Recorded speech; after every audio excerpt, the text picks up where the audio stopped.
Welcome to the Prayagraj institute. यह हमारा जो है दूसरा वीडियो है। किसके क्रम में? भारतीय संविधान का इतिहास और उसके विकास के क्रम में। इससे पहले हम लोग जो डिस्कस किए थे वह यह डिस्कस किए थे कि भारत के संविधान का इतिहास और उसका विकास, अगर इसकी बात किया जाए तो हम उसको दो भागों में डिवाइड करके स्टडी किया था हम लोगों ने। एक वह जो कंपनी के अधीन जो भी नियम कानून आए, और दूसरा वह जो ब्रिटिश ताज या ये कहा जाए ब्रिटिश शासन के अंतर्गत जो भी नियम कानून एक्ट आए उसकी बात। ठीक, तो जो हमारा जो पहला वीडियो था उसमें हम लोगों ने डिस्कस किया था 1600 ईस्वी का चार्टर, जिसके तहत ईस्ट इंडिया कंपनी की स्थापना होती है। इसके बाद 1726 का चार्टर, जिसमें कुछ संशोधन होते हैं, और उस संशोधन में बंगाल, मद्रास और बॉम्बे इस प्रेसिडेंसियों के जो गवर्नर होते हैं उनको विधि बनाने का अधिकार मिलता है। और इसी क्रम में जब हम आगे बढ़ते हैं तो 1773 का रेगुलेटिंग एक्ट आता है। ठीक, जो उस समय के प्रधानमंत्री होते हैं लॉर्ड नॉर्थ, उनके द्वारा एक गुप्त समिति या ये कहा जाए सीक्रेट कमेटी के अनुशंसा पे 1773 का रेगुलेटिंग एक्ट लाया जाता है। तो उसमें जो प्रावधान थे, जो भी बातें थी, उसको इससे जो पहले वाला वीडियो था उसमें हम लोगों ने डिस्कस किया। इस वीडियो में हम लोग जो डिस्कस करेंगे वो उसके बाद की जो घटना है वो है 1781, जो 1781 का सेटलमेंट एक्ट है। ठीक है, या ये कहा जाए कि एक्ट ऑफ सेटलमेंट 1781, वहाँ से स्टार्ट करेंगे और चार्टर एक्ट 1853 तक की बात करेंगे। ठीक है, तो यह वीडियो जो हमारा पूरी तरीके से जो फोकस रहेगा वो एक्ट ऑफ सेटलमेंट 1781 से लेकर चार्टर एक्ट 1853।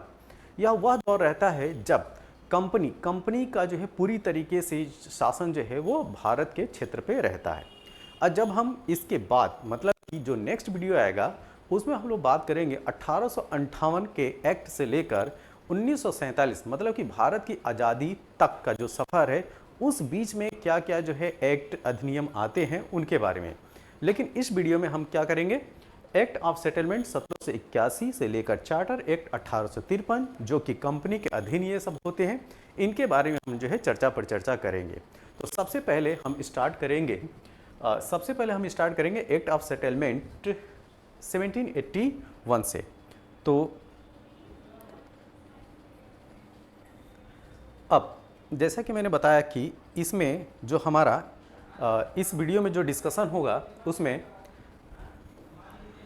संशोधन अधिनियम, जो एक्ट ऑफ सेटलमेंट जिसको बोला जा रहा है इंग्लिश में, उसको संशोधन अधिनियम 1781 इसको, और जब ये खत्म हो जाएगा तो इसके बाद हमारा आएगा पिट्स इंडिया अधिनियम 1784। इसके बाद हम लोग डील करेंगे पिट्स इंडिया अधिनियम 1784, और 1784 पिट्स इंडिया अधिनियम 1784 के बाद संशोधन अधिनियम, एक और संशोधन अधिनियम आता है 1786 में, जिसको बोला जाता है संशोधन अधिनियम 1786 1786।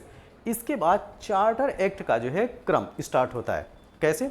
Charter act 1793, charter act 1813 1813, charter act फिर इसके 20 साल बाद चार्टर एक्ट 1833 और चार्टर एक्ट 1853। इसके बाद कोई भी जो है चार्टर नहीं आता है। तो ये जो आप देख रहे हैं 1793 से लेकर 1853 तक, ये 20-20 साल के अंतराल पर एक एक चार्टर जो है वो आते जाते हैं, और अंतिम जो चार्टर आता है वो 1853 में आता है। ठीक है, तो अब हम शुरुआत करेंगे कहाँ से, तो एक्ट ऑफ सेटलमेंट से जो है हमारा ये लेक्चर स्टार्ट होगा।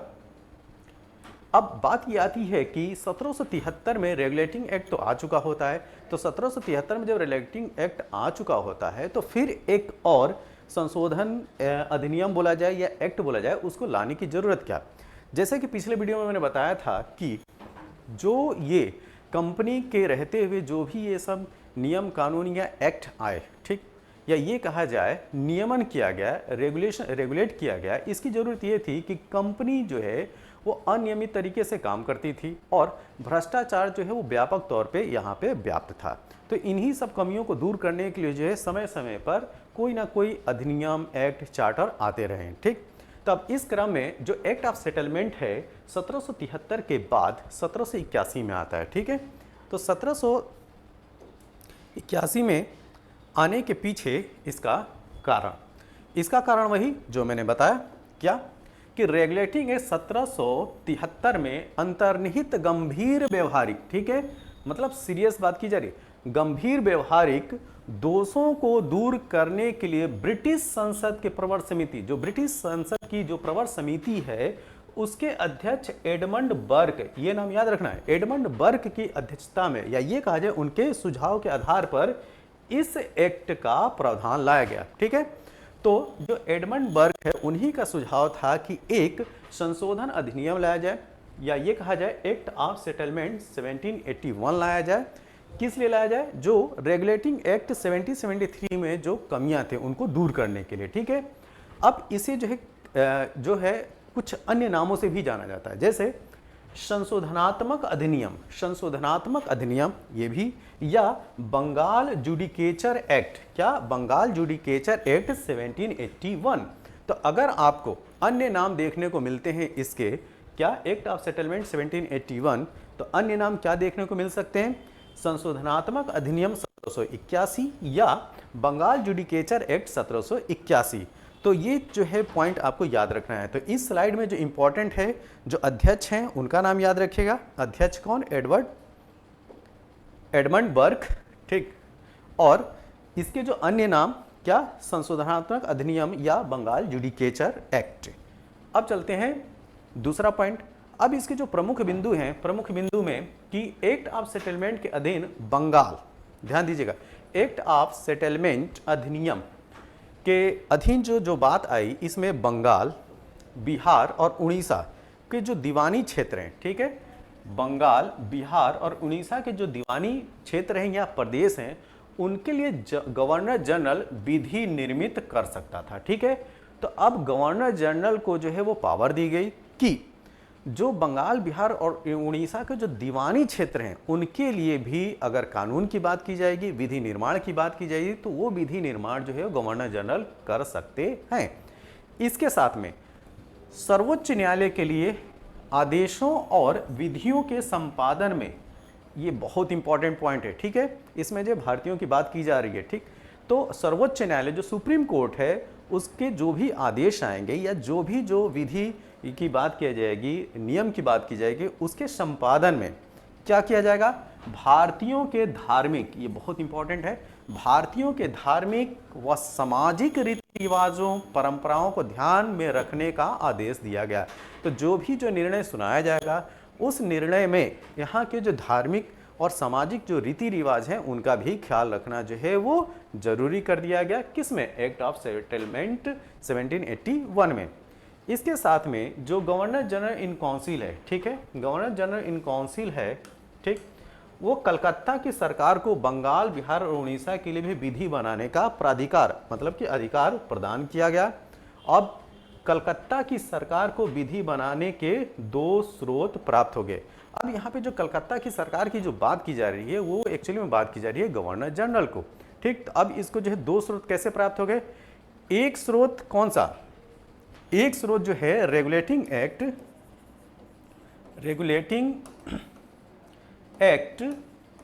1773 1773 एक सोर्स है, जिससे कि बंगाल या ये कहा जाए कलकत्ता प्रेसिडेंसी, बॉम्बे और मद्रास, यहाँ पे तो कानून बनाने का अधिकार मिला ही था 1773 के। अब जो है इनके जो दीवानी है, बंगाल, बिहार और उड़ीसा, इनके जो दीवानी प्रदेश है वहाँ पे भी विधि बनाने का जो है अधिकार मिल गया। किससे? वो मिला, दूसरा जो सोर्स है कौन सा? Act of settlement 1781। तो जो एक्ट ऑफ सेटलमेंट है, ठीक है, एक्ट ऑफ सेटलमेंट है उस 1781, ये दूसरा, ये 2 जो कानून हैं, ये 2 सोर्स मिल गए गवर्नर जनरल को विधि बनाने को लेके। अब हम बात करेंगे दूसरे पॉइंट के बारे में। अब दूसरा, जो प्रांतीय न्यायालयों के विरुद्ध, ध्यान दीजिएगा इसमें, जो प्रांतीय न्यायालयों के विरुद्ध अपील गवर्नर जनरल की परिषद के पास की जा सकती थी। अब जैसे मान लिया कि गवर्नर जनरल की जो काउंसिल है, अगर जो प्रोविंसेज हैं उन प्रोविंसेज में अगर इरेगुलरिटी या अनियमितता देखने को मिल रही है तो उसके खिलाफ आप जो गवर्नर जनरल की काउंसिल है, जो 4 सदस्यीय काउंसिल हुआ करती है, 4 सदस्यीय जो काउंसिल हुआ करते हैं, आप उसमें जो है कंप्लेन कर सकते थे। तो प्रांतीय न्यायालयों के विरुद्ध अपील गवर्नर जनरल की परिषद के पास की जा सकती थी।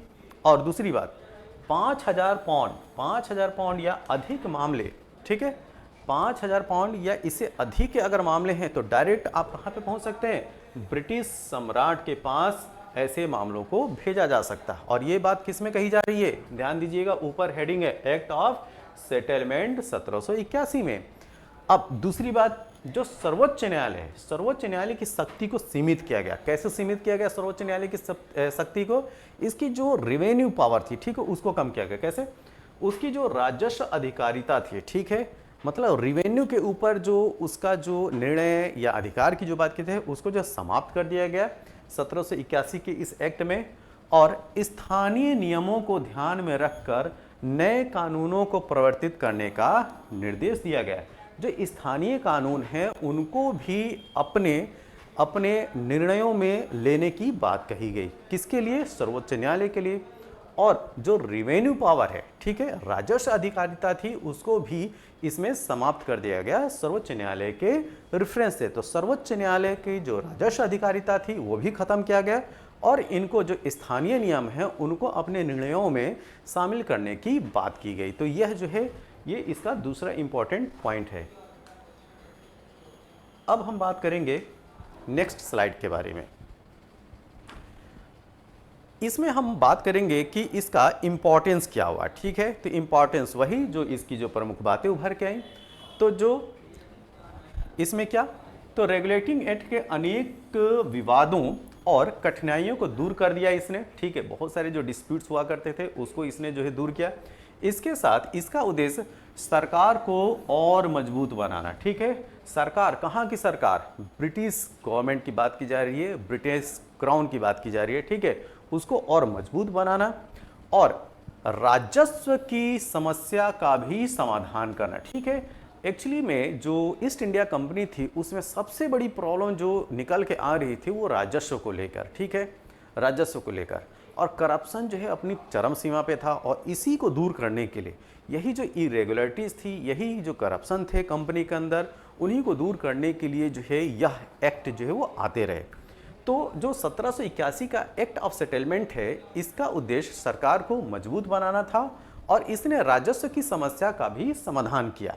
और इसके साथ राजस्व मंडलों की स्थापना हुई, ठीक है। जो रेवेन्यू डायरेक्टरेट थे इनको भी जो है वो कॉन्स्टिट्यूट किया गया, बनाया गया। तो राजस्व मंडल भी बनाए गए। साथ में भारत में कानून बनाने और उनके क्रियान्वयन में भारतीयों के सामाजिक व धार्मिक, ध्यान दीजिए, सामाजिक व धार्मिक रीति रिवाजों का उल्लंघन न करने की बात पर भी बल दिया गया, ठीक है। तो ऐसे कोई भी नियम कानून न बने जिससे कि भारत के समाज में जो रीति रिवाज हैं या जो धार्मिक भावनाएं हैं उनको जो है वो ठेस पहुँचे। तो इसका भी जो है काफ़ी इम्पॉर्टेंट रहा एक्ट ऑफ सेटलमेंट 1781 के एक्ट का। तो इन्होंने जो है इस चीज़ का भी ध्यान रखा। अब हम बात करेंगे पिट्स ऑफ इंडिया एक्ट 1784, ठीक है। तो पिट्स ऑफ इंडिया एक्ट 1784, ठीक। अब ये इसका जो बैकग्राउंड देखते हैं ये क्यों आया। देखिए 1781 जो एक्ट ऑफ सेटलमेंट है उसमें जो है सुधार करने की पूरी कोशिश की गई, लेकिन उसमें भी कुछ ना कुछ कमियां जो हैं वो रहीं, ठीक। तो उन जो कमियों को दूर करने के लिए फिर 3 साल बाद 1781 के बाद 1784, 3 साल के बाद एक आता है पिट्स का इंडिया अधिनियम 1784, ठीक है। एक्चुअली ये पिट्स हैं क्या, उस समय के जो प्रधानमंत्री हैं ब्रिटेन के वो थे पिट्स, उन्हीं के नाम पे ये कहलाया पिट्स ऑफ इंडिया एक्ट 1784। तो ये जो है 1784 में ये एक्ट आता है। अब बात आती है कि इस एक्ट में खासियत क्या है। तो यह एक्ट कंपनी द्वारा अधिगृहित भारतीय राज्य, ठीक है। तो कंपनी जो है उस समय बहुत सारी लड़ाइयाँ जो है लड़ते लड़ते भारत के बहुत सारे क्षेत्रों पे अधिकार करती चली जा रही थी। अब ये जो कंपनी द्वारा जो जीते गए क्षेत्र थे, ठीक, अब वो जो है डायरेक्ट ब्रिटिश प्रशासन के अंतर्गत लाने की बात कही गई, किसमें? 1784 के एक्ट में। ठीक है, तो यह एक्ट कंपनी द्वारा अधिकृत भारतीय राज्य क्षेत्रों पर ब्रिटिश ताज, मतलब कि जो ब्रिटिश शासन है, ब्रिटिश क्राउन है, उसके स्वामित्व के दावे का पहला वैधानिक दस्तावेज था। ठीक है, तो पहला जो डॉक्यूमेंट के लेवल पे जो बात की जाती है कि जो भी कंपनी के द्वारा भारत के क्षेत्र विजित किए जा रहे हैं, अधिग्रहित किए जा रहे हैं, ठीक है, एक्वायर्ड किए जा रहे हैं, अब उन पे जो अधिकार होगा वो किसका होगा? ब्रिटिश ताज का। अब जो पिट्स ऑफ इंडिया एक्ट 1784 है, वह जाना गया भारत में ब्रिटिश अधिकाराधीन क्षेत्र। क्या? फिर से समझिए इसको, इसका शीर्षक था भारत में ब्रिटिश अधिकाराधीन क्षेत्र। ये काफ़ी इंपॉर्टेंट है और क्रमगत तरीके से जब आप इसका अध्ययन करेंगे या इसकी इंफॉर्मेशन को अपने दिमाग में फिट करेंगे, तब जाके ये चीज़ें हैं समझ में आनी है।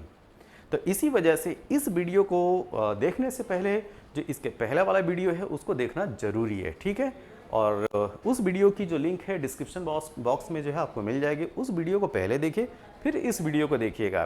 तो एक क्रम तरीके से जो आप चलेंगे तब जाके जो है भारत के संविधान के इतिहास और विकास को अच्छी तरीके से समझ पाएंगे। ठीक है, अब हम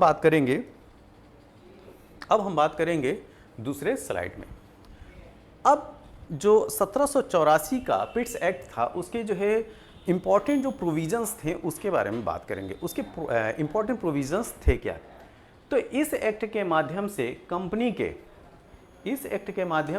कंपनी के व्यापारिक और राजनीतिक क्रियाकलापों को अलग अलग कर दिया गया। ठीक है, मतलब जो बिजनेस रिलेटेड जो इश्यूज होंगे और पॉलिटिकल रिलेटेड जो इश्यूज होंगे वो अलग अलग डील किए जाएंगे। ठीक है, ये बहुत इंपॉर्टेंट है, इस पॉइंट को जो है आप वेरी इंपॉर्टेंट में रखिए। ठीक है, तो इस एक्ट के माध्यम से कंपनी के व्यापारिक और राजनीतिक क्रियाकलापों को अलग अलग कर दिया गया। ये 1784 का पिट्स इंडिया एक्ट ही है। और व्यापारिक क्रियाकलापों को कंपनी के निदेशकों के हाथों में वैसे ही बनाए रखा गया। ठीक है, तो जो भी बिजनेस रिलेटेड इश्यूज होंगे उसको कौन देखेगा?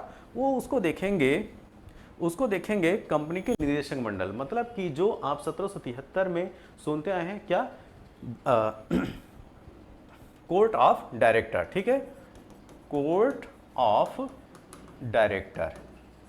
ठीक है, ये कोर्ट ऑफ डायरेक्टर बोलिए या बोर्ड ऑफ डायरेक्टर बोलिए। ठीक है, तो जो बिजनेस रिलेटेड जो भी एक्टिविटीज होंगी वो कोर्ट ऑफ डायरेक्टर्स के, या ये कहा जाए कंपनी के जो निदेशक थे उन्हीं के हाथों में बनी रही। लेकिन जो राजनीतिक क्रियाकलाप हैं, जो पॉलिटिकल इश्यूज हैं, पॉलिटिकल इश्यूज क्या हो सकते हैं? जैसे किसी राजा से जो है संधि करनी है कि नहीं करनी है, या किसी राजा पे जो है वो युद्ध करना है, या उसकी जो टेरिटरी है उसको एक्वायर करना है नहीं करना है, इस तरह के जो पॉलिटिकल इश्यूज थे उनके लिए उनमें क्या है, सैनिक, असैनिक या जो राजस्व संबंधी के नियंत्रण एवं पर्यवेक्षण। तो इंग्लैंड में एक, अब देखिए यहाँ पे इंग्लैंड में एक बॉडी बनाई जाती है इसके लिए।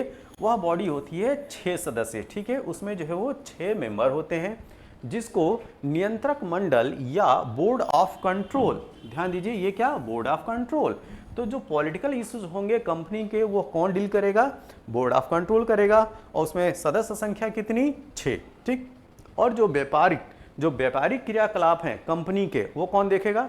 जो व्यापारिक क्रियाकलाप हैं भारत में उसको कौन देखेगा? कंपनी के निदेशक, या ये कहा जाए कोर्ट ऑफ डायरेक्टर। जो कोर्ट ऑफ डायरेक्टर हुआ करते थे कंपनी के, वो वैसे जो है वो व्यापारिक मामले देखेंगे। लेकिन जो राजनीतिक मामले होंगे अब कौन देखेगा? अब एक जो 6 सदस्यीय नियंत्रक मंडल जो बोर्ड ऑफ कंट्रोल है जो इंग्लैंड में बनाया गया, ठीक, अब वो देखेगा। अब नियंत्रक मंडल मतलब कि बोर्ड ऑफ कंट्रोल की अनुमति के बिना, इसकी पावर देखिए, जो बोर्ड ऑफ कंट्रोल है उसकी अनुमति के बिना गवर्नर जनरल को किसी भी देसी जो देसी नरेश हैं, जो मतलब कि जो इंडिजिनियस मतलब कि उस समय के राज रजवाड़े हैं, उनके साथ संघर्ष की बात की जाए, ठीक, या युद्ध की बात की जाए, ना तो ये युद्ध आरंभ कर सकता है और न ही सहायता का आश्वासन दे सकता है। ठीक है, पहले क्या होता था कि वह अपने बिहाफ पे जो है किसी राजा के साथ संधि कर लिया, युद्ध कर लिया, ये बातें चला करती थी। लेकिन अब क्या है, अब ये जो नियंत्रण है वो बोर्ड ऑफ कंट्रोल के अंतर्गत में आ गया। ठीक है, तो बोर्ड ऑफ कंट्रोल जो है, जो 6 सदस्यीय मेंबर है, उसकी अनुमति के बिना जो गवर्नर जनरल है भारत में, वह किसी देशी राजा के साथ न तो संघर्ष आरंभ करेगा या सहायता का आश्वासन देने का भी अधिकार उसको नहीं रहेगा। ये बात जो है वो कंफर्म हो गई किसके द्वारा? पिट्स ऑफ इंडिया एक्ट 1784 के द्वारा। अब हम बात करेंगे कुछ अन्य प्रमुख प्रावधानों के बारे में। अब बात यह आती है कि जो बोर्ड ऑफ कंट्रोल है, ठीक है, इन सदस्यों की नियुक्ति, मतलब कि बोर्ड ऑफ कंट्रोल के सदस्यों की नियुक्ति और उनको पद से हटाना, पदच्युत का अधिकार जो है सम्राट को सौंपा गया। ठीक है, तो मतलब कि बोर्ड ऑफ कंट्रोल जो बॉडी थी, काफ़ी मजबूत बॉडी थी, उसके सदस्य को जो हटाने की जो पावर है किसके पास है? वो जो है वो क्राउन के पास, मतलब सम्राट के पास है, राजा के पास है, ब्रिटेन के राजा के पास। इसका मतलब वो बॉडी जो है काफ़ी इंपॉर्टेंट। अब जो ये जो 6 सदस्यों में से एक जो है वो चांसलर हुआ करता था, ठीक है, एक चांसलर ऑफ एक्सचेकर, एक राज्य सचिव, और जो चार मेंबर होते थे वो प्रिवी काउंसिल के सदस्य होते थे। ठीक है, तो जो बोर्ड ऑफ कंट्रोल, इसमें 1784 में जो बोर्ड ऑफ कंट्रोल है उसको सही से समझिए। बोर्ड ऑफ कंट्रोल जो नियंत्रक मंडल है उसमें 6 सदस्य, 6 सदस्य में एक चांसलर ऑफ एक्सचेकर, एक राज्य सचिव और 4 अन्य व्यक्ति जो होते थे वो प्रिवी काउंसिल। अब ये प्रिवी काउंसिल वही है जब सुप्रीम, मतलब कि यहाँ का जो सुप्रीम कोर्ट है वहाँ के निर्णय को अगर आपको चैलेंज देना हो तो इंग्लैंड के प्रिवी काउंसिल में ही आप दे सकते थे। तो उस प्रिवी काउंसिल के 4 सदस्य होते थे। तो इस प्रकार जो है बोर्ड ऑफ कंट्रोल जो है वो 6 सदस्यों का हुआ करता था। इसके बाद अब भारतीय उपनिवेशों के 2 शासक थे। ठीक है, अब बात किया जाए कि जो भारतीय उपनिवेश है, ठीक है, जो इंडियन जो उपनिवेश है, भारतीय उपनिवेश, वहाँ पे अब 2 अथॉरिटी जो है वो रूल करती थी। ये कहा जाए अब यहाँ पे जो है एक डायरकी है, मतलब कि 2 रूलर, या ये कहा जाए कि 2 जगह से कंट्रोल होना है। एक कौन सा? कंपनी का निदेशक बोर्ड, ठीक है, board of court of director या बोर्ड ऑफ डायरेक्टर, और दूसरा जो है नियंत्रक मंडल। ठीक, ये क्या है?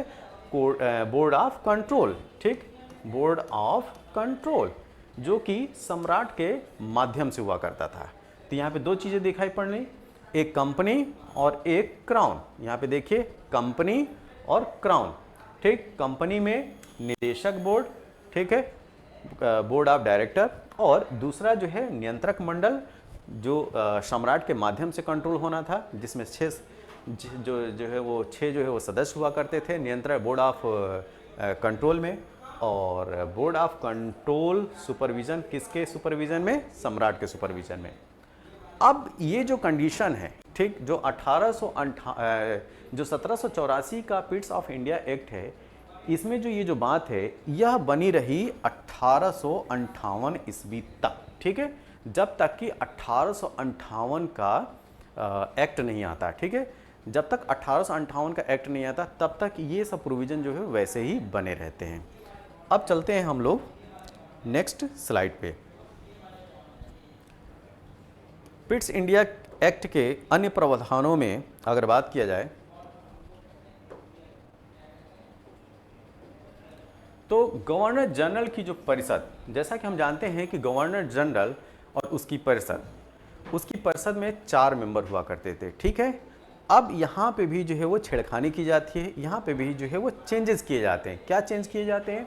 गवर्नर जनरल की परिषद की संख्या 4 से कम करके 3 कर दी गई। तो मतलब गवर्नर जनरल की परिषद में अब सदस्य संख्या कितने हो गए? 3 हो गए। ठीक, पहले कितने हुआ करते थे? 4 हुआ करते थे। ठीक है, रेगुलेटिंग एक्ट 1773 में हमने जाना था। ठीक है, अब इस परिषद को भारत में प्रशासन जैसे कि सैन्य शक्ति, युद्ध, संधि, राजस्व एवं देशी रियासतों आदि के अधीक्षण की शक्ति प्रदान की गई थी। ठीक है, तो अब यह परिषद जो है वो किन किन मैटर्स पे जो है वो कंट्रोल कर सकती थी?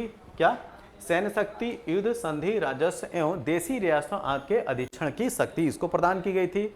अब दूसरा पॉइंट जो आया 1784 वाले एक्ट में, प्रांतीय परिषद के सदस्यों की संख्या 4 से 3 कर दी। जो प्रांतीय परिषद हुआ करते थे, ठीक है, जो प्रोविंशियल काउंसिल हुआ करती थी उसमें भी संख्या जो है वो 4 से 1 घटा के जो है वो 3 कर दी गई। और इन्हीं सदस्यों में से एक को, इन्हीं सदस्यों में एक जो है वो प्रांत का सेनापति बनाया गया। ठीक है, ये एक नया प्रोविजन जोड़ा गया। देखिए, जो प्रांतीय परिषद है उसकी संख्या जो 4 हुआ करती थी, तो उसको भी जो है 3 कर दिया गया। अब उसमें से एक जो होता था वो क्या बनेगा, प्रांत का सेनापति बनाया जाता था। अब केंद्रीय शासन का अनुपालन ना होने पर, देखिए ये बात जो है, कुछ जो आज का हमारा जो संविधान है बहुत कुछ उस तरीके का है। इस पहले पॉइंट को जैसे हम देखते हैं फिर हम बात करते हैं। केंद्रीय शासन का अनुपालन न होने पर गवर्नर जनरल को प्रांतीय सरकारों को बर्खास्त करने का अधिकार प्रदान किया गया। अब इसको जो है आज के संविधान में जो प्रोविजन है उससे कोरिलेट करते हैं। ठीक है, जैसे आपने देखा होगा कि राष्ट्रपति शासन की व्यवस्था है। ठीक है, राष्ट्रपति शासन की बात जो है आर्टिकल 356 के तहत की जाती है। उसमें क्या है, जब जो है प्रांतीय जो स्टेट है, अगर स्टेट गवर्नमेंट जो है वहाँ पे लॉ एंड ऑर्डर की प्रॉब्लम है या सही से जो है वो गवर्नमेंट नहीं चल पा रही है, तो राष्ट्रपति शासन की जो है वो बात की जाती है। और इसकी अनुशंसा करता कौन है, गवर्नर करता है। ठीक है, तो गवर्नर जो है वो राष्ट्रपति शासन लगाने की अनुशंसा करता है और राष्ट्रपति शासन जो है वो 356 आर्टिकल के तहत लगता है। अब राष्ट्रपति की जो बात की जा रही है वो सेंट्रल लेवल से बात की जा रही है। ठीक है, तो बिल्कुल कुछ ऐसा है कि केंद्रीय शासन का अनुपालन न होने पर गवर्नर जनरल को प्रांतीय सरकारों को बर्खास्त करने का अधिकार प्रदान किया गया। ठीक है, और भारत में नियुक्त अंग्रेज अधिकारियों के अवैध कार्यों पर मुकदमा चलाने के लिए इंग्लैंड में एक, बहुत इंपॉर्टेंट है, इंग्लैंड में एक कोर्ट की स्थापना की गई। ठीक है, अब जैसे मान लिया कि भारत में कोई अंग्रेज अधिकारी जो है वो करप्ट है, ठीक, अपना काम वो ढंग से नहीं कर रहा है या उसने कुछ गलत काम किया है, तो उसके अवैध कार्यों पे मुकदमा चलाने के लिए इंग्लैंड में एक कोर्ट की भी बात की गई। किसके तहत, पिट्स ऑफ इंडिया एक्ट 1784 के तहत। अब इस क्रम में हम लोग जो है वो आगे चलते हैं। इसमें अन्य जो प्रावधान है वो ये क्या, ये तो 1773 के रेगुलेटिंग एक्ट में भी ये बात थी। बात ये है कि जो कंपनी के कर्मचारियों को उपहार लेने पर प्रतिबंध लगा दिया गया। जो कंपनी के कर्मचारी होंगे, जो ईस्ट इंडिया कंपनी के जो एम्प्लॉय होंगे वो गिफ्ट नहीं लेंगे। ये 1773 के रेगुलेटिंग एक्ट में भी बात की गई थी। इस अधिनियम के द्वारा गवर्नर जनरल को देसी राजाओं से युद्ध तथा संधि करने से पूर्व कंपनी के डायरेक्टरों से भी स्वीकृति लेना अनिवार्य कर दिया गया। तो जो कंपनी के बोर्ड ऑफ डायरेक्टर हैं, ठीक है, या कंपनी के जो डायरेक्टर हैं उनसे भी अनुमति जो है लेना जो है वो कंपलसरी कर दिया गया। किसको, इस यहाँ के जो है गवर्नर जनरल को। नेक्स्ट, अब हम बात करेंगे इसी क्रम में 1786 का एक्ट। अब 1786 के एक्ट में क्या बात थी, ठीक, अब 2 साल बाद ही की बात है। तो इसके प्रमुख प्रावधान क्या थे। इस अधिनियम के द्वारा गवर्नर जनरल को विशेष परिस्थितियों में, काफी इंपॉर्टेंट है, गवर्नर जनरल को विशेष परिस्थितियों में अपने परिषद के निर्णय को निरस्त कर अपने निर्णय को लागू करने का अधिकार प्रदान किया गया। तो जो गवर्नर जनरल की जो काउंसिल के जो मेंबर थे उन्होंने जो भी निर्णय लिया है, उनकी परिषद ने जो भी निर्णय लिया है, अगर गवर्नर जनरल को लगता है कि उनके संगत यह निर्णय नहीं है तो उसको जो है नल एंड वाइड कर सकते हैं। ठीक, इसका मतलब कि पूरी तरीके से ये जो वीटो पावर है किसके हाथों में है, गवर्नर जनरल के हाथों में। तो यही बात की जा रही है कि इस अधिनियम के द्वारा गवर्नर जनरल को विशेष परिस्थिति, अगर कोई एक स्पेशल कंडीशन क्रिएट होती है, सिचुएशन क्रिएट होती है, तो उस विशेष परिस्थितियों में अपने परिषद के निर्णय को निरस्त कर अपने निर्णय को, जो गवर्नर जनरल का निर्णय होगा, उसको लागू करने का अधिकार प्रदान किया गया। ठीक है, किसमें, 1786 के एक्ट में। इसके साथ ही गवर्नर जनरल को प्रधान सेनापति की शक्तियां भी प्रदान की गई। तो यहाँ पे गवर्नर जनरल के पावर में जो है इंक्रीमेंट होता है। इसमें जो प्रधान शक्तियां हैं, ठीक है, तो इसके साथ गवर्नर जनरल को प्रधान सेनापति की शक्तियां भी प्रदान की गई।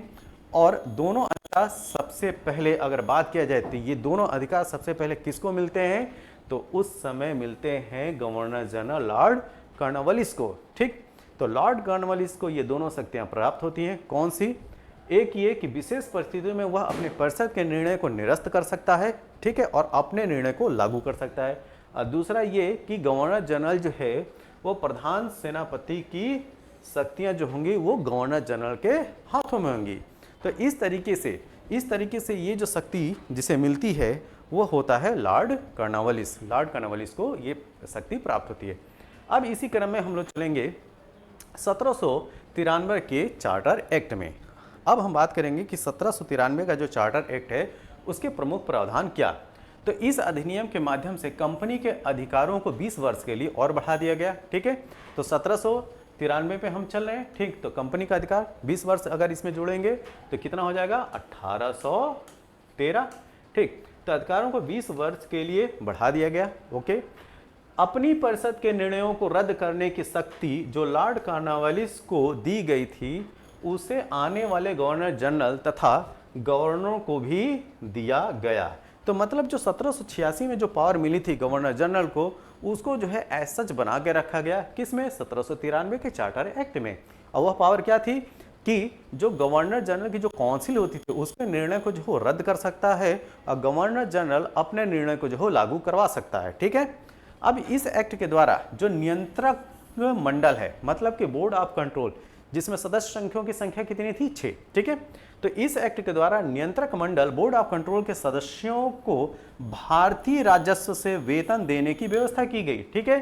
पहले ये जो वेतन दिया जाता था वो ब्रिटेन सरकार के राजस्व से दिया जाता था, लेकिन अब क्या है, बोर्ड ऑफ कंट्रोल के जो सदस्य हैं, ठीक, इनके जो मेंबर हैं, इनके सदस्यों को जो वेतन दिया जाएगा वो भारतीय राजस्व से दिया जाएगा, ठीक है। इंडिया से, मतलब कि भारत के क्षेत्र से जो कमाई होगी, जो राजस्व प्राप्त होगा, उसी राजस्व में से बोर्ड ऑफ कंट्रोल के सदस्यों को वेतन दिया जाएगा। इसका मतलब कि इससे पहले जो वेतन दिया जाता था वो कहाँ से दिया जाता था, ब्रिटेन सरकार के राजस्व से दिया जाता था। तो एक चेंज ये हो गया। अब दूसरा पॉइंट ये है कि ब्रिटिश भारतीय क्षेत्रों में लिखित विधियों द्वारा, ठीक है, रिटन डॉक्यूमेंट्स की बात की जा रही है, ठीक है, लिखित विधियों द्वारा प्रशासन की नींव रखी गई, ठीक। अब जो है ओरल बात नहीं की जा रही है, अब कैसी बात की जा रही है, अब जो है रिटन डॉक्यूमेंट की बात की जा रही है, ठीक है। तो ब्रिटिश भारतीय क्षेत्रों में लिखित विधियों द्वारा प्रशासन की नींव रखी गई। तो जो भी बातें की जाएंगी एडमिनिस्ट्रेशन से रिलेटेड वो कैसे होंगे, रिटन डॉक्यूमेंट में होंगे, ठीक है। अब इससे क्या होगा, इससे जो है करप्शन का एक दायरा और कम होगा, ठीक। सभी कानूनों व विनियमों की व्याख्या अधिकार न्यायालय को प्रदान किया गया, ठीक है। अब कानून का जो एक्सप्लेनेशन होगा वो कौन करेगा, वो न्यायालय के द्वारा किया जाएगा, ठीक है। एट रैंडम ये नहीं होगा कि जो आए मुंह उठा के जो है उसका एक्सप्लेनेशन करना स्टार्ट कर दे। अब चलते हैं इसके ऑब्जेक्टिव के बारे में।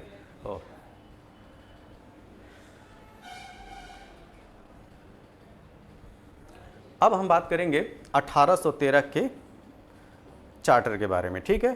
तो 1813 का जो चार्टर एक्ट है जो कि 1793 के 20 साल के बाद आता है, ठीक। अब इसके बाद जो भी चार्टर आएंगे वो 20 साल के इंटरवल पे ही आएंगे। तो 1813 का जो चार्टर है उसके उद्देश्य के बारे में बात करते हैं, ठीक है। इसका उद्देश्य क्या था, तो कंपनी के एकाधिकार, इस टर्म को याद रखिए, ठीक है। कंपनी के एकाधिकार मतलब कि कंपनी की जो मोनोपोली है उसको समाप्त करने की इसमें बात कही गई और उस पर प्रभावी नियंत्रण, जो इफेक्टिव कंट्रोल स्थापित करने तथा ईसाई मिशनरियों, ठीक है।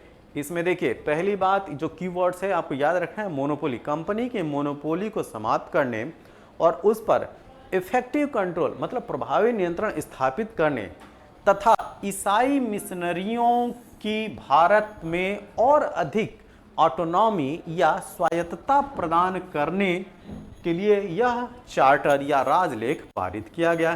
तो उद्देश्य क्लियर हो गया 1813 का। तो 1813 के चार्टर का उद्देश्य क्या, एक जो कंपनी ईस्ट इंडिया कंपनी की जो मोनोपोली है उसको समाप्त किया जाए, इसके साथ उस पर इफेक्टिव कंट्रोल प्रभावी नियंत्रण किया जाए, ठीक, और अच्छी तरीके से जो उसको रेगुलेट किया जाए, नियमित किया जाए। इसके साथ में जो ईसाई मिशनरियाँ हैं उनको और जो है ऑटोनॉमी दिया जाए, उनको स्वायत्तता दी जाए। ये दो बात इसके साथ ये जो है वो ये जो चार्टर है इन दो बातों के साथ जो है वो आगे बढ़ता है। नेक्स्ट बात करते हैं हम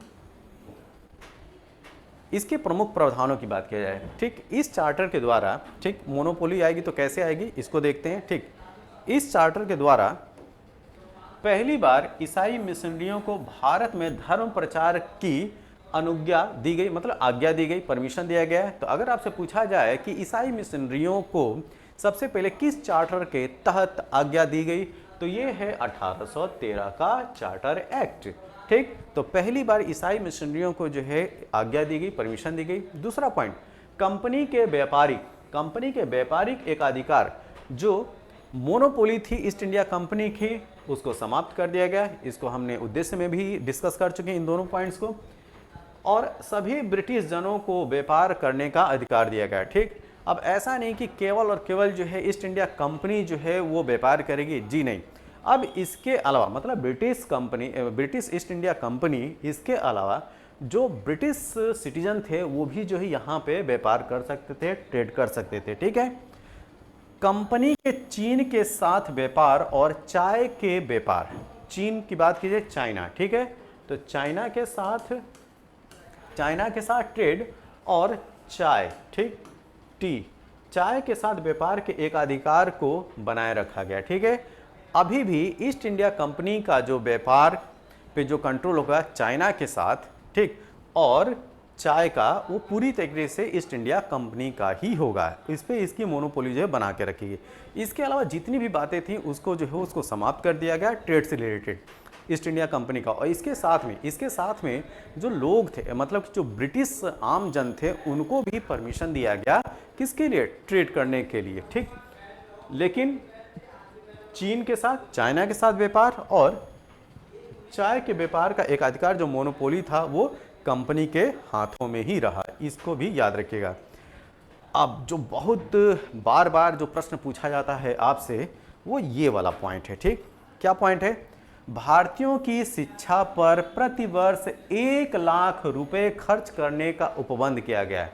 तो आपसे प्रश्न ये पूछा जाता है कि वह कौन सा चार्टर एक्ट है जिसके तहत पहली बार भारतीयों पर 1 लाख रुपए, भारतीयों की शिक्षा पर 1 लाख रुपए खर्च करने का उपबंध लाया गया। ठीक है, तो पहली बार ब्रिटिश सरकार के द्वारा 1813 का जो चार्टर एक्ट है उसमें भारतीयों की शिक्षा पर प्रति वर्ष 1 लाख रुपए के खर्च करने का उपबंध किया गया।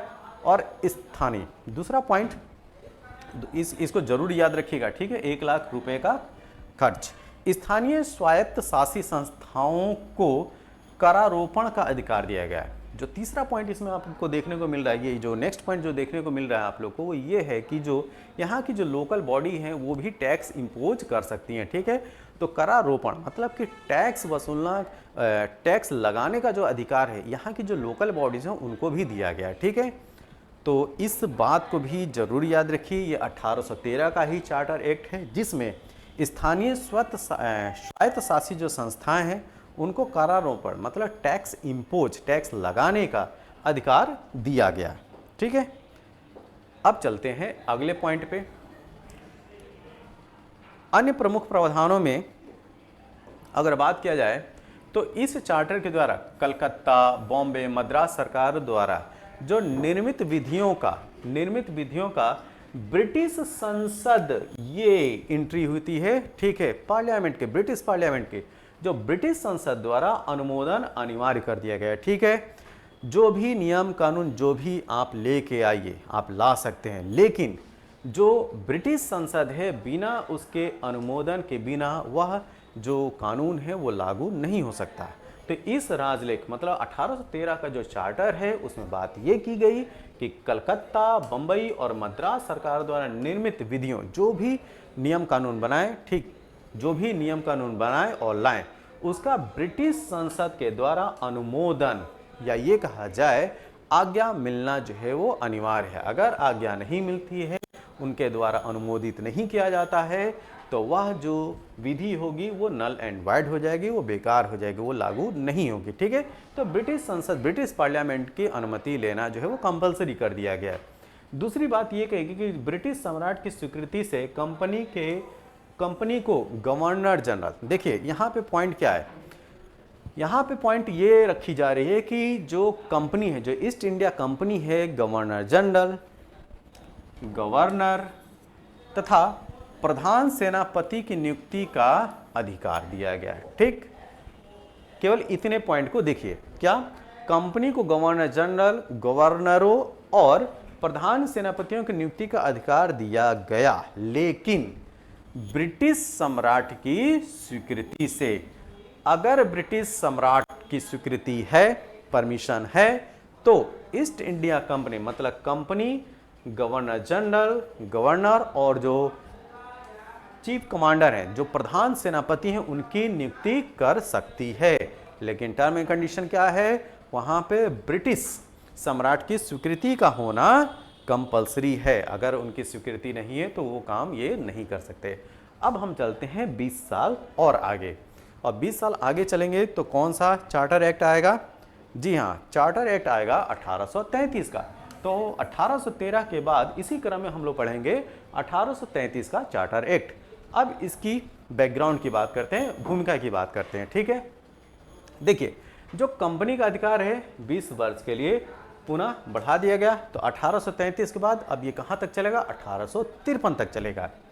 अच्छा, इस चार्टर पर लॉर्ड मैकाले के साथ साथ, ठीक है, अब ये जो चार्टर आया था 1833 वाला, उस पे अब बात की जा रही है कि इस पे प्रभाव किन किन लोगों का था। तो एक तो लॉर्ड मैकाले के का था, और इसके साथ में जो थिंकर्स थे, जेरेमी बेंथम और जेम्स मिल का। ठीक है, ये जो दो थिंकर्स हैं, इनका भी इम्पैक्ट या इनके विचारों का जो प्रभाव है आपको 1833 के चार्टर में देखने को मिलेगा। एक कौन? लॉर्ड मैकाले का विचार, और दूसरा ये जो थिंकर हैं जेरेमी बेंथम और जेम्स मिल का। तो अगर आपसे पूछा जाए कि वो कौन सा चार्टर है जिसमें इनके विचारों का जो है प्रतिबिंब देखने को मिलता है, तो वह है 1833 का चार्टर एक्ट। भारत में संविधान निर्माण का आंशिक संकेत इस चार्टर में दिखाई देता है। ठीक है, तो जैसा कि हम जानते हैं कि इस लेक्चर की शुरुआत में हमने जैसे बोला कि भारत के संविधान के इतिहास और विकास का हम अध्ययन करेंगे। ठीक, इसके पिछले वाला वीडियो का मूल थीम भी यही थी। तो अब यहाँ से एक जो इंडिकेशन मिलता है भारत के संविधान के निर्माण का, वो 1833 में परिलक्षित होता है। ठीक है, तो भारत में संविधान निर्माण का आंशिक संकेत इस चार्टर में दिखाई पड़ता है। अब चलते हैं इस क्रम में आगे की तरफ। अब इसके जो प्रमुख प्रावधान हैं उसके बारे में डिस्कस कर लेते हैं। इस एक्ट के द्वारा, बहुत इंपॉर्टेंट है 1833 के चार्टर एक्ट का, ये एक बहुत ही इंपॉर्टेंट पॉइंट है, बंगाल के गवर्नर जनरल को। ठीक है, अभी तक जो आप पढ़ते आएंगे, जो भी जहाँ पे ये जो गवर्नर जनरल की जो बात की जा रही थी, वो बंगाल के गवर्नर जनरल की ही बात की जा रही थी। ठीक है, और बंगाल का गवर्नर जनरल ही बॉम्बे और मद्रास प्रेसिडेंसियों का भी कंट्रोल किया करता था। ठीक है, तो अब इस एक्ट के द्वारा, 1833 के चार्टर एक्ट के द्वारा, बंगाल के गवर्नर जनरल को संपूर्ण भारत का गवर्नर जनरल बना दिया गया। ठीक है, और इस क्रम में जो संपूर्ण भारत के पहले गवर्नर जनरल बनते हैं वो लॉर्ड विलियम बेंटिक बनते हैं। ठीक है, लॉर्ड विलियम बेंटिक। ठीक, और अगर आपसे प्रश्न पूछा जाए कि बंगाल का अंतिम गवर्नर, तो बंगाल का अंतिम governor general Lord William Bentinck. और अगर आपसे पूछा जाए भारत का, संपूर्ण भारत का गवर्नर जनरल कौन, पहला गवर्नर जनरल कौन, तो वो लॉर्ड विलियम बेंटिक। तो दोनों का प्रश्न का उत्तर जो है वो लॉर्ड विलियम बेंटिक ही होता है। ठीक, इस प्रकार इस राजलेख के द्वारा देश की शासन प्रणाली को केंद्रीकृत किया गया। ठीक है, सेंट्रलाइज किया गया, और वो पावर किसके हाथों में आई? भारत के गवर्नर जनरल के हाथों में। गवर्नर जनरल को पूरे भारत के लिए कानून बनाने, ठीक है, गवर्नर जनरल। अब यहाँ पे जो भारत के गवर्नर जनरल की जो बात की जाएगी, आज की डेट में जो संविधान है, ठीक है, उसमें आप इनको समरूप रखिएगा प्रेसिडेंट के पैरेलल। ठीक है, तो चलिए देखते हैं। गवर्नर जनरल को पूरे भारत के लिए कानून बनाने का अधिकार प्रदान किया गया, किंतु नियंत्रक मंडल जो बोर्ड ऑफ कंट्रोल है, ठीक है, बोर्ड ऑफ कंट्रोल इस कानून को अस्वीकृत कर स्वयं कानून बना सकता था। अब यहाँ पे देखिए, जो भारत के जो गवर्नर जनरल हैं, वहाँ पे यहाँ पे इनकी जो शक्ति जो है उसको लिमिट कर दी जाती है। ठीक है, भारत के गवर्नर जनरल जो है कानून तो बना सकते हैं, लेकिन जो England based board of control है, जो 6 सदस्यीय जो बॉडी है, ठीक, वो जो है कानून को अस्वीकृत कर स्वयं कानून बना सकता है। ठीक, तो यहाँ पे अभी भी सुपरमेसी किसकी है? भारत के गवर्नर जनरल की नहीं है। अभी भी सुपरमेसी जो है नियंत्रक मंडल की है, और नियंत्रक मंडल पे कंट्रोल किसका होता था? ब्रिटिश सम्राट का हुआ करता था। ठीक है, ये तो 6 मेंबर बॉडी तो होती थी, लेकिन ये किसके अंडर में थी? ये ब्रिटिश सम्राट के अंतर्गत थी। तो देखिए, जो सब परिषद जो गवर्नर जनरल को पूरे भारत में कानून बनाने का तो अधिकार है, चलिए ये बात तो सही है, लेकिन नियंत्रक मंडल इस कानून को अस्वीकृत कर, नल एंड वाइड कर स्वयं कानून बना सकता था। तो ये भी याद रखिएगा। जैसे मान लीजिए उसको कानून जो है भारत के गवर्नर जनरल का कानून बनाया हुआ कानून, उनकी परिषद द्वारा बनाया कानून जो है पसंद नहीं आया, तो उनको जो वो खत्म कर सकते हैं। गवर्नर जनरल की परिषद द्वारा पारित कानून को अधिनियम कहा जाने लगा। ठीक है, ध्यान दीजिए, इससे पहले जितने भी विधि या नियम बनते थे, ठीक है, वो एक्ट या अधिनियम नहीं कहलाते थे। वो क्या कहलाते? उनको विनियम कहा जाता था। विनियम मतलब कि रेगुलेशन कहा जाता था। ठीक है, रेगुलेशन। ठीक, तो एक्ट की बात या ये कहा जाए अधिनियम की बात इस 1833 के चार्टर एक्ट के बाद जो कानून बनने लगे, अब उनको अधिनियम कहा जाना था। ठीक है, तो गवर्नर जनरल की परिषद द्वारा पारित कानून को अब अधिनियम कहा जाने लगा, और इसके पहले जो भी कानून या विधि निर्माण होते थे उनको विनियम कहा जाता था, क्या, या रेगुलेशन कहा जाता था। ये काफी इंपॉर्टेंट पॉइंट है, इसको याद रखना है। अब चलते हैं अगले पॉइंट की तरफ। हमारे सामने जो अगला पॉइंट ये है कि बंबई तथा मद्रास की परिषदों को विधि निर्माण, ध्यान दीजिए, बंबई और मद्रास की परिषदों को विधि निर्माण की शक्तियों को वापस ले लिया गया। मतलब कि अब बंगाल के गवर्नर जनरल की जो बात थी उसको तो पूरे भारत का जो है गवर्नर जनरल बना दिया। जो बंबई और मद्रास की जो काउंसिल, जो विधि निर्माण की पावर थी, ठीक है, जो विधि निर्माण की पावर थी, जो कि 1726 से जो इनको जो अधिकार मिले हुए थे, अब उस शक्ति को जो वापस ले लिया गया। ठीक, विधिक परामर्श हेतु गवर्नर जनरल की जो काउंसिल है, गवर्नर जनरल की काउंसिल में विधि सदस्य के रूप में, ठीक है, एक जो है वो लॉ मेंबर, जो एक विधि सदस्य के रूप में चौथे सदस्य को शामिल किया गया। जैसा कि हम जानते हैं कि जो गवर्नर जनरल और उसकी जो काउंसिल है वो पहले 4 हुआ करते थे, रेगुलेटिंग एक्ट में 4 हुआ करते, फिर उसको जो है वो उसके 4 जो सदस्य थे उसको घटा के 3 कर दिया गया। अब इसमें एक चौथे सदस्य को शामिल किया गया। ठीक है, तो फिर से जो है इसके काउंसिल में कितने लोग होंगे? 4 हो गए। अब ये जो चौथा सदस्य होगा वो विधि सदस्य के रूप में काम करेगा।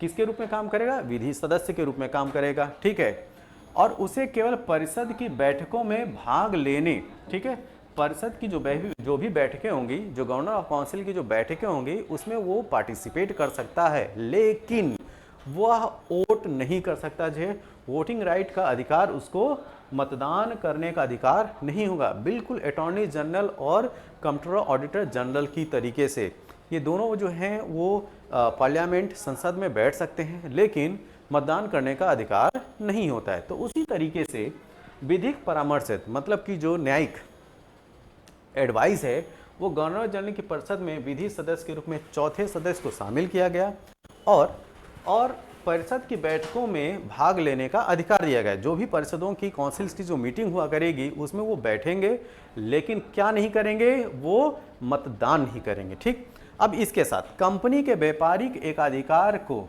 ठीक है, जो कंपनी का जो मोनोपोली थी, ठीक, चाय तथा चीन के साथ व्यापार सहित पूर्णतः समाप्त कर दिया गया। जैसे कि 1813 वाले में क्या था, जो ईस्ट इंडिया कंपनी की जो मोनोपोली थी उसको तो समाप्त किया गया था, लेकिन चाइना और चाय के साथ व्यापार को जो यथावत बना के रखा गया था।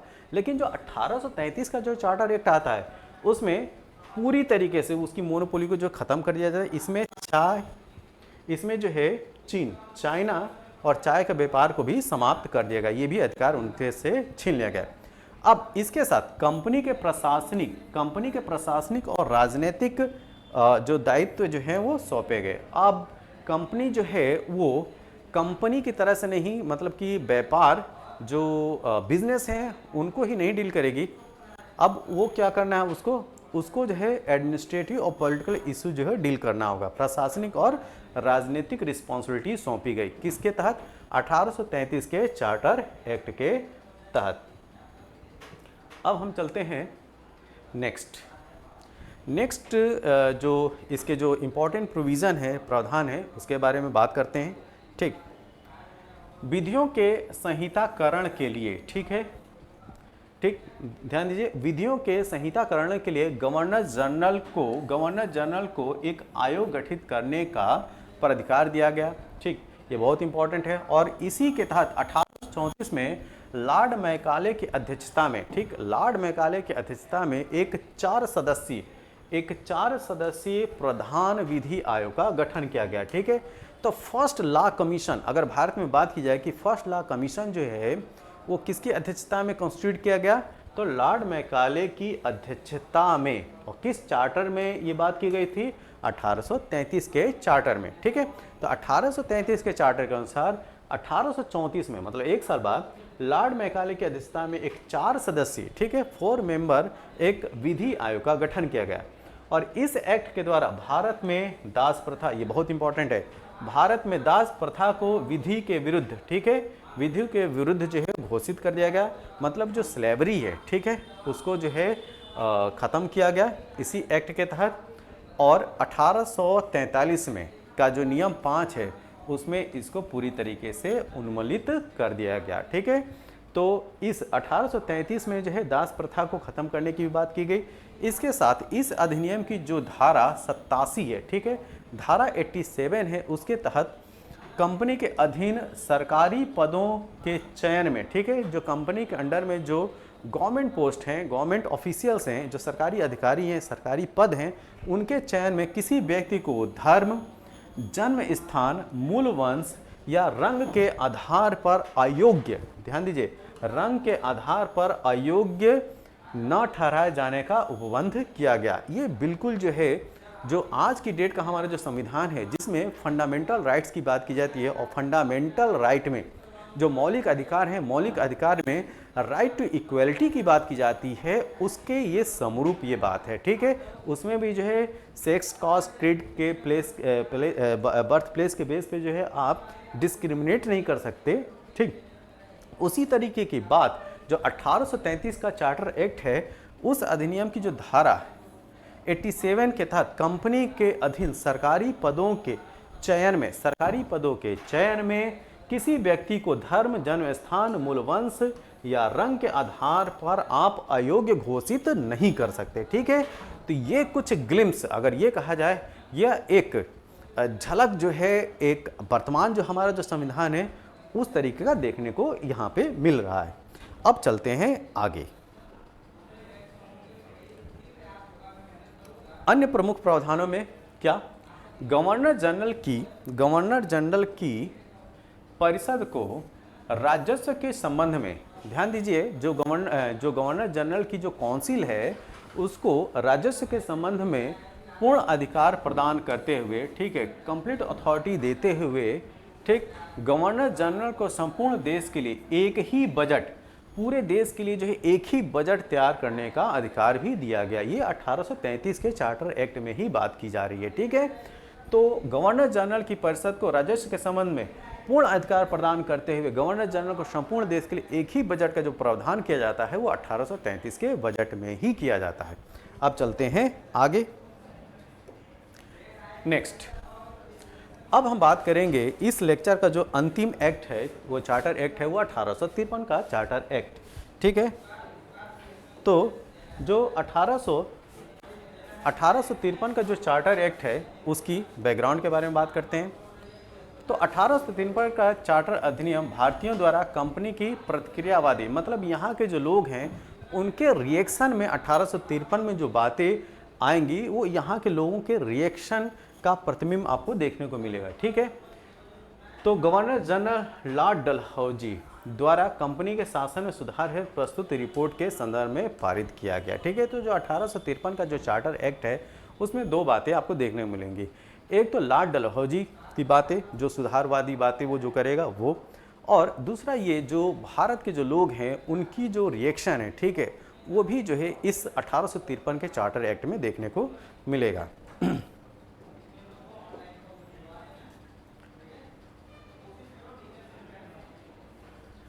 अगला अगर हम लोग बात करें, ठीक है, अगला पॉइंट ये है प्रमुख प्रावधानों में कि इस अधिनियम के द्वारा विधायी और कार्यों को प्रशासनिक कार्यों से पृथक कर देगा। ठीक है, जो विधायी है, ठीक, जो नियम कानून बनाने वाली जो संस्था है उसको एडमिनिस्ट्रेशन से अलग कर दिया गया, और इसी क्रम में क्या किया गया कि विधि निर्माण हेतु भारत के लिए एक अलग 12 मेंबर बॉडी सदस्य Vidhan Parishad all Indian legislative council की स्थापना की गई।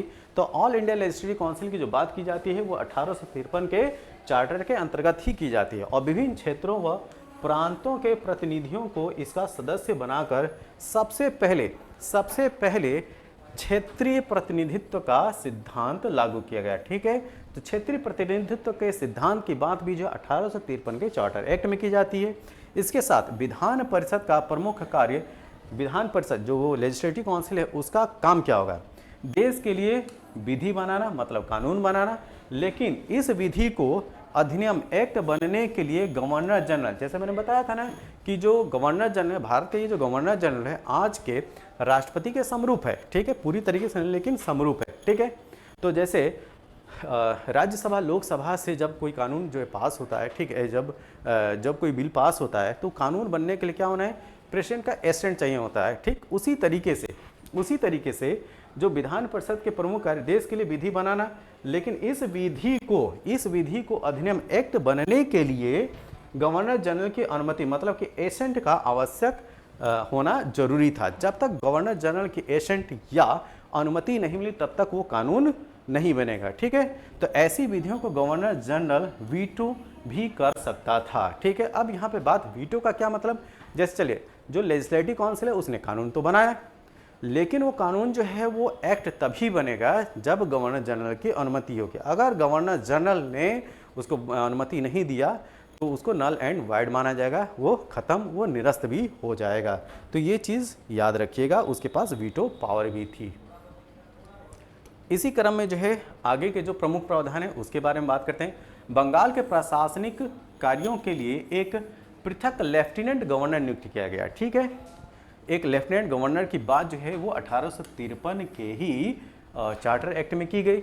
विधि सदस्यों को गवर्नर जनरल की परिषद का पूर्ण सदस्य बना दिया। ठीक है, तो जो विधि सदस्य हैं, ठीक है, विधि सदस्य, तो जैसा कि हमने जाना कि विधि सदस्य की बात की गई थी 1833 में। ठीक, तो 1833 के चार्टर में तो विधि सदस्य को गवर्नर जनरल की परिषद का पूर्ण सदस्य बन गया। ठीक है, कंपनी के कर्मचारियों की नियुक्ति के लिए नामजदगी, मतलब नॉमिनेशन, जो नॉमिनेशन के स्थान पर कॉम्पिटिटिव एग्ज़ाम का प्रावधान दिया गया। ठीक है, तो कंपनी में जो भी पद होंगे उनमें जो नियुक्ति होगी उसमें नॉमिनेशन के थ्रू नहीं होगा, अब उसके लिए एक प्रतियोगी परीक्षा देनी होगी, तभी जो है आपका सिलेक्शन होगा। ब्रिटिश संसद को किसी भी समय कंपनी के शासन को समाप्त करने का, ध्यान दीजिएगा, ब्रिटिश संसद, अब यही जो है आधार बनेगा 1858 के एक्ट का। ब्रिटिश संसद को किसी भी समय कंपनी के शासन को समाप्त करने का अधिकार दिया गया। ठीक है, एक तरीके से मानिए 1858 की कहानी जो है यहाँ पे लिख दी गई। ठीक, अब चलते हैं नेक्स्ट पॉइंट में प्रमुख प्रावधान है। निदेशक मंडल के सदस्यों की जो संख्या 24 से कम करके 18 कर दी गई, और इसके साथ इसमें जो 6 सदस्य जो होंगे, इसमें से जो 6 सदस्य होंगे, एक तो 24 से जो 18 कर दी गई सदस्यों की संख्या, और 6 सदस्य क्राउन द्वारा जो है वो मनोनीत किए जाएंगे। ठीक है, तो क्राउन के द्वारा जो है 6 सदस्यों को मनोनीत किया जाएगा। और इस चार्टर में भारतीय शासन के, मतलब कि ब्रिटिश कालीन इतिहास में अंतिम चार्टर था। ठीक है, तो चार्टर के संदर्भ में, चार्टर जो है जो स्टार्ट होते हैं उसमें 1853 का जो चार्टर होगा वह अंतिम चार्टर होगा। इसके बाद कोई भी चार्टर नहीं आता है। तो उल्लेखनीय है कि इंग्लैंड में एक विधि आयोग का गठन किया गया और भारतीय विधि आयोग के रिपोर्ट पर विचार करने के लिए किया गया है।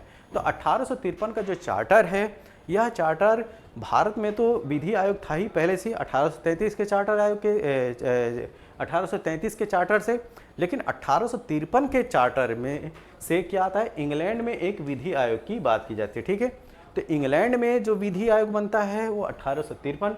तो इंग्लैंड में एक विधि आयोग का गठन किया गया और यह क्या करेगा, भारतीय विधि आयोग की रिपोर्ट पर, भारतीय विधि आयोग की रिपोर्ट पर विचार करने के लिए इसका गठन किया गया।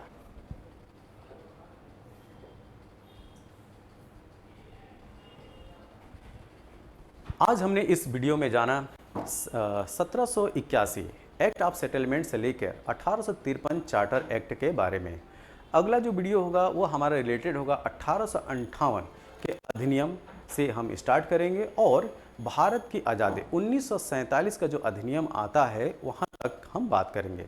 यह वीडियो आपका कैसा लगा, जैसा भी लगा आप अपने सुझाव जो है कमेंट बॉक्स में ज़रूर दें। तब तक के लिए थैंक यू, धन्यवाद।